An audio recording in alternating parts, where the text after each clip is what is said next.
As jy vandag by 'n koffieplek gaan sit, en jy het nie jou oorfone by jou of in jou ore nie, is daar waarskynlik 3 goed wat jy gaan hoor. Tikgeluide, melk wat gestoom word, en dalk iemand wat vir 'n persoon oor die tafel sê, ek dink aan jou. Wat jy waarskynlik nie gaan hoor nie, is die woorde, ek bid vir jou. Dit is amper soos 'n ou taal, maar in die vroeë kerk was dit basiese woordeskat. Die vroegste kerk was nie net 'n groep mense wat individueel gebid het nie. Hulle was 'n gemeenskap wat saam tot God geroep het. Nie net vir mekaar nie, nie net oor mekaar nie, maar saam. Ek is omdat ons saam bid. En ons lees hiervan in Handelinge 2. Petrus het nog lank aanhou getuig en 'n ernstige beroep op sy hoorders gedoen. Laat julle red uit hierdie afgedwaalde geslag. Met ander woorde, kry 'n ander manier van lewe saam met die Here in hierdie wêreld. Die wat Petrus se boodskap gehoor en aanvaar het, is gedoop en hulle het lede van die kerk geword. Hulle was so 3000. Hulle het hulle volledig gewy aan die leer van die apostels, aan die versorging van mekaar, aan die gemeenskaplike maaltye en aan gebede. Diep onsag het oor hulle persoon gekom, elke persoon gekom, en die apostels het baie wonders en wondertekens laat plaasvind. Al die gelowiges het gereeld by mekaar gekom, en hulle het alles wat hulle besit het, met mekaar gedeel. Daardie woorde in die teks, hulle het hulle toegewy aan gebede. Hierdie vroeë kerk was 'n biddende kerk. En baie van ons het die idee dat om saam te bid, as 'n geloofsgemeenskap te bid, eers na Pinkster begin het, maar eintlik, as jy die Ou Testament lees, dan sien jy, God se mense het nog altyd saam geroep, saam gewag, saam gesmag na sy teenwoordigheid. Dink gou saam aan Moses, wat sy arms omhoog hou en namens die hele volk intree wanneer hulle in die moeilikheid was. Of van Abraham, wat nie net vir sy eie mense gebid het nie, maar selfs vir 'n stad vol vreemdelinge, bloot omdat hy glo dat God luister as sy kinders, sy vriende bid, hom aanroep. En dan het ons die psalms. Nie net gebede wat iemand alleen op sy stoep gebid het nie, maar liedere wat die hele volk saam gesing het. In Psalm 133 lees ons, kyk hoe goed en lieflik is dit as broers saam woon. Dit is 'n gebed wat saam geroep word. Selfs in die profete hoor ons hierdie verlange. Jesaja sê, my huis sal 'n huis van gebed wees vir al die volke. En dis asof God se droom nog altyd was, dat sy mense, nie net individueel nie, maar saam sy teenwoordigheid sal soek, sal bid vir mekaar, sal intree vir 'n gebroke wêreld. En dan as Jesus die tempel binnekom, haal hy presies hierdie droom aan en hy sê, my huis sal 'n huis van gebed wees. En dis die storie wat in Handelinge 1 en 2 voortgaan. Die Here bou nog steeds aan 'n gebedsgemeenskap. En hy begin met ons, saam, in hierdie tyd, in hierdie kerk, soos hy nog altyd wou. Daar's baie wat met ons kan gebeur wanneer ons saam bid. En daar is soveel, daar's 'n legio vorme van gebed. Maar iets groot gebeur met ons as ons spesifiek ook saam bid. Wat gebeur is, ons word gevorm. Gebed verander nie wie God is nie. Gebed verander wie ons is. Om te bid is om te verander, om getransformeer te word. Die primêre doel van gebed is nie om hoendervleis te gee nie. Deur die genade en die goedheid van die Here word ons soms wel in oomblikke van hoendervleis openbaring en antwoorde ingevat.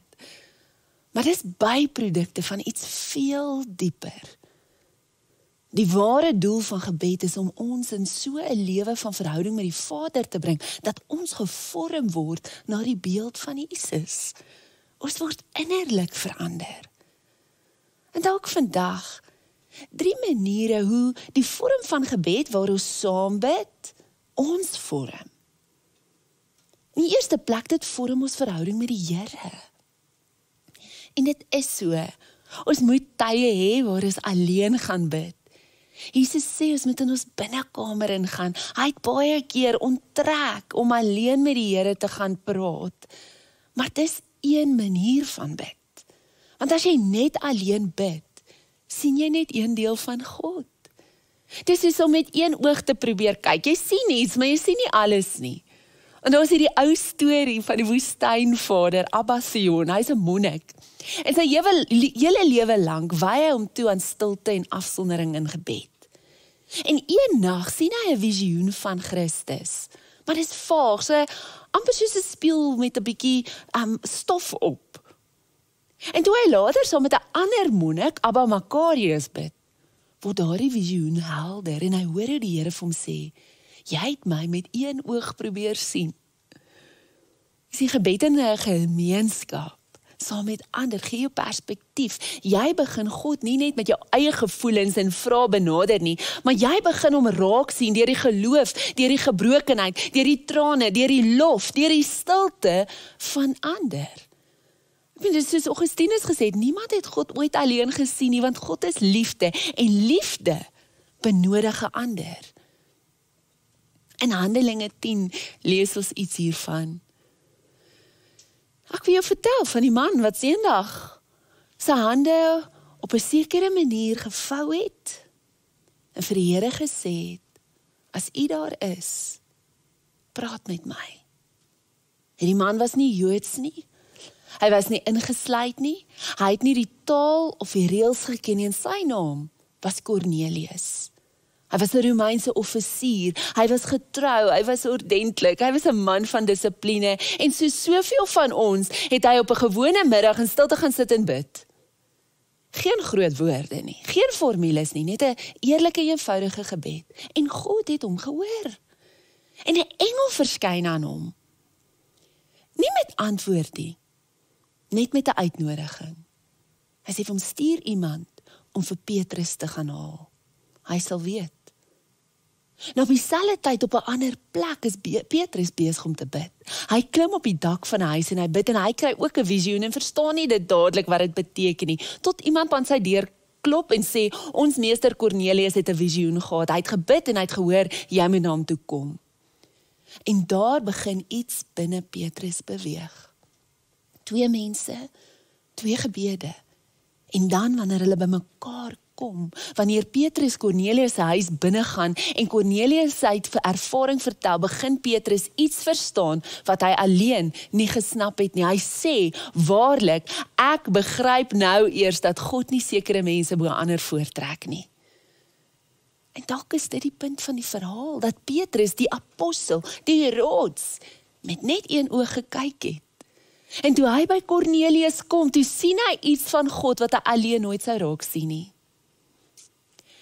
Wat is daar 'n deel van God se hart is wat jy nog nie gesien het nie? Nie omdat jy onwillig is nie, maar omdat jy nog nie langs iemand anders gaan sit en luister en bid het nie. So om anders, saam met ander te bid, gee vir ons nuwe vensters op wie God is en waarmee hy besig is. Die tweede uitnodiging hoe ons gevorm word is in vertroue. Gebed gee aan ons hierdie postuur van vertroue. Ons kan dit nie help nie. Want jy sien, sonder vertroue is dit onmoontlik om vir ons daaglikse brood te leef of te vra. Want dan het ons net reserves nodig, net vir ingeval. En ons sal altyd voel dat dit wat ons nou het, nooit genoeg is nie. Dat ek vertrou nie. En my gesin is baie lief vir malva pudding. Baie. En so nou en dan staan ek vroeg op om vir hulle pudding te bak oor 'n naweek en dis interessant om hulle dop te hou. Kyk, hulle werk deur daai malva asof daar 'n eindelose voorraad is. Maar hulle is nie in daai oomblik bekommerd oor die prys van eiers of my vermoë om nog te voorsien nie. Nie een keer het ek al gesien dat hulle 'n paar stukkies vat en in hulle kamer gaan wegsteek met die idee, ek weet nie so mooi of hulle sal weer gaan bak nie, ek bære net, sodat ek seker is daar's môre weer 'n malva pudding. Vir hulle is die malva reservoir oneindig. Al wat hulle hoef te doen, en hulle weet dit, is om te vra. Hulle weet hulle sal nog kry. Hulle leef in vertroue. Nou dis 'n tong in die kies, maar in ons wêreld word ons geskool, ek moet self sorg. Ek moet self klou. Ek moet self opkom, ek moet self veg om genoeg te hê. Maar Jesus en die vroeë kerk wys vir ons 'n ander weg. Gebed vorm ons om in vertroue te leef, nie net in die Here nie, maar ook in mekaar. En iets het gebeur toe hulle so saamkom om te bid, en hulle op 'n plek om te sê, ons deel wat ons het. In Handelinge 12 sien ons ook iets hiervan gebeur. Nie noodwendig met besittings nie, maar met 'n groot gebeurtenis in Petrus se lewe. Hy's in die tronk onder swaar bewaking. 4 groepe van 4 soldate elk, en hy slaap tussen 2 soldate met kettinge aan hom vas. Nou in daai tyd is daar baie politiese onruste teenoor gelowe, Christendom, en hierdie gemeente het geen politieke invloed of plan van aksie nie. Al wat hulle kan doen is om saam te bid. En dis wat hulle gedoen het, aanhoudend. Nie omdat hulle weet wat God gaan doen nie omdat hulle hom probeer manipuleer om iets te doen nie, maar omdat hulle regtig weet in wie hulle glo. En dis in daardie donker kamer waar hulle saam bid dat die Here ingryp. En ons lees die tronkdeure gaan oop, kettinge val af, Petrus stap vry, en toe hy by die deur klop, kon hulle dit skaars glo dat dit hy is. Dit is so mooi, want dit wys, die Here antwoord nie net volmaakte gebede nie. Hy werk deur mense wat saam glo, saam vra, saam hoop. Jy hoef nie die perfekte gebed te hê nie. Jy hoef nie die antwoorde te hê nie. Jy hoef nie die invloed te hê nie, want gesamentlike gebed vorm nie net ons harte nie, dit vorm ons vertroue en geloof. 'n paar weke gelede is ek in 'n onsekere situasie. Ek weet nie hoe dit ons moet 'n besluit maak en dit gaan die toekoms beïnvloed. En vir so 'n paar dae het ek gesprekke met mense, ek bid en ek praat met die Here, en een aand, kan ek nie slaap nie. Ek skrik wakker en ek kan nie weer aan die slaap raak nie, en ek is gedryf om te gaan na die woord toe. Ek het hierdie trek na die woord toe. Ek onthou iets wat iemand vir my weke van tevore gesê het, en hulle het 'n skrifgedeelte aangehaal en ek gaan soontoe. En ek lees, en dit is asof die Here vir my sê, hierdie woorde is nou vir jou. Hierdie woorde gaan jou lei om 'n besluit te neem. Die volgende oggend kan ek nie wag om van die mense wat ek weet saam met my bid te bel nie, en te sê, hoor hier wat het gebeur. En elkeen sê, gisterand het ek dieselfde gevoel gehad, ek het nie die skrif nie, hulle het nie die konteks nie, maar hulle het 'n gevoel gehad dat hierdie vrede is, dat hierdie dalk die rigting is wat ons moet gaan. En saam in vertroue, kom die Here deur. En tree vir tree, maak ons 'n besluit, en soos ons besluit, hou ons aan saam bid.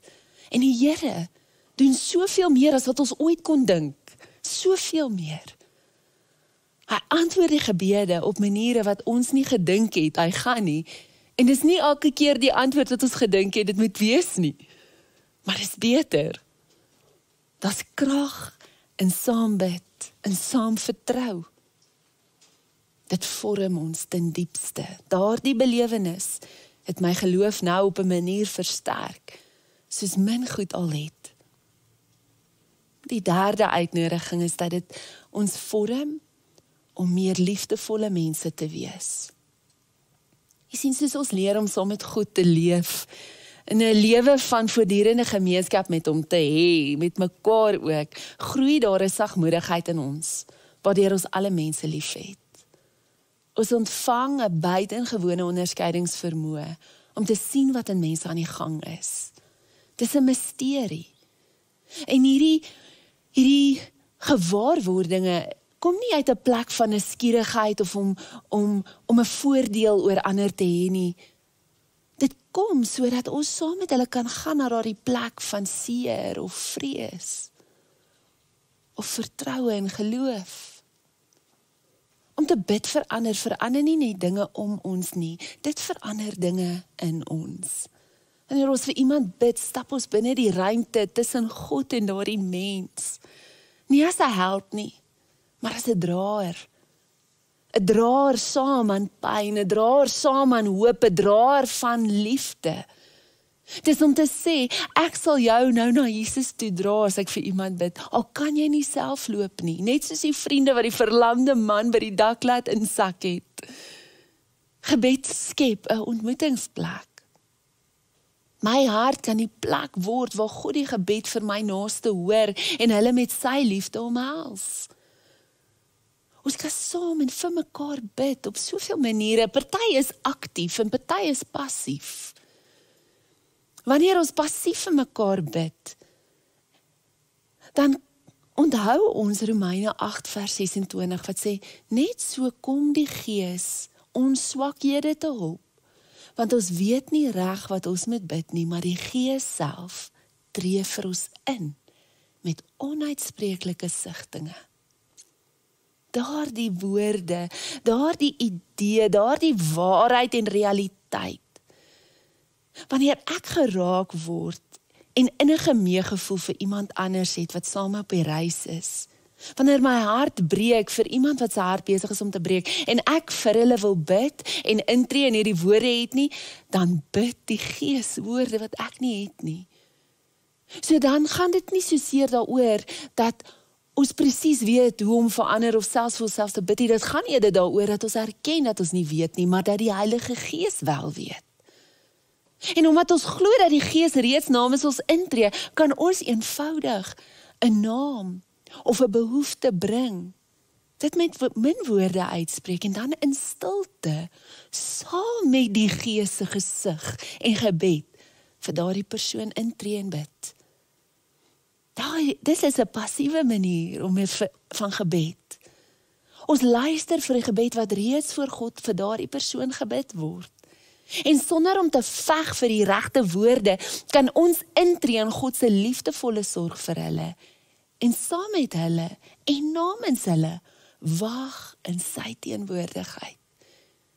Dis 'n baie heilige manier om die las van ander en van onsself oor te gee aan die Here. Veral so aan die einde van 'n dag, as ek 'n situasie gehad het, wat ek nie geweet het wat om te doen nie, iemand vra vir hulp, ek weet nie wat om te sê nie, ek kan hulle net hou in daardie ontmoetingsplek van gebed, met die wete, die Gees bid namens hulle. Ek noem net die naam en ek hou hulle by hom. Dis 'n manier van intree vir mekaar. En dan is daar 'n aktiewe manier van bid, waarmee jy dalk hierdie week wil eksperimenteer. En dit is om die skrif te gebruik om vir iemand te bid. Byvoorbeeld Psalm 23. Ek gebruik hierdie gebed as ek vir iemand baie spesifiek wil bid en ek vul dan die naam van die persoon in die gebed. So sê nou maar, ek bid vandag vir Mila. Dan neem ek die skrif en ek sê, die Here is Mila se herder. Niks sal Mila ontbreek nie. Hy laat Mila neerlê in groen weivelde. Na waters waar rus is, lei hy vir Mila. Hy verkoop Mila se siel. Hy lei Mila in die spore van geregtigheid ter wille van sy naam.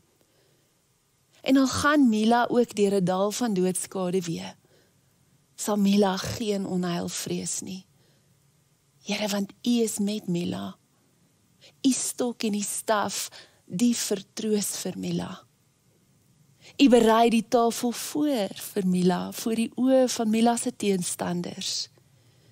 U maak Mila se hoof vet met olie, Mila se beker loop oor. Net goedheid en guns sal Mila volg al die dae van haar lewe. En Mila sal in die huis van die Here bly in die lengte van dae. Dalk wil jy vir iemand vanoggend bid. Jy wil intree. Jy wil deel vorm van 'n biddende geloofsgemeenskap. 'n gemeenskap wat saam vertrou, glo, dat die Here meer kan vermag as wat ons ooit kan doen. Wat vertrou en glo dat 2 beter is as 1. Dan wil ek jou nooi om hierdie gebed te neem dalk in hierdie week. Die persoon, elke dag is daar dalk 'n ander persoon waarvoor jy wil bid, hulle naam daarin te sit. En in jou tyd van eenkant kom, vir hulle te bid. Vir hulle te bid. Dankie Here, vir die uitnodiging, om die lewe nie net saam met U te doen nie, maar saam met mekaar. En dat U ons leer dat daar krag is in gebed. Dat U ons leer dat ons gevorm word in gebed. En dit is wat ons vra. Here, ons begeerte is om 'n baken van lig en hoop en liefde in ons gebroke wêreld te wees. Mag ons dit wees deur gebed, wat ons vorm, maar wat ook ander vorm. Ons vertrou op U en ons het U so lief. In Jesus naam. Amen. As jy dalk vandag wil hê iemand moet vir jou bid, of jy het 'n gebedsversoek en wil ander hê wat saam met jou intree, is jy so welkom om ons te skakel. Daar is spanlede wat vanoggend wakker geword het, met die doel om jou te dien vandag met gebed. Jy is welkom om hulle te kontak met die besonderhede op jou skerm. Ontvang die seën van die Here. Die genade van Jesus Christus, die liefde van God ons Vader, en die genade, vriendskap van sy Gees is met jou. Amen.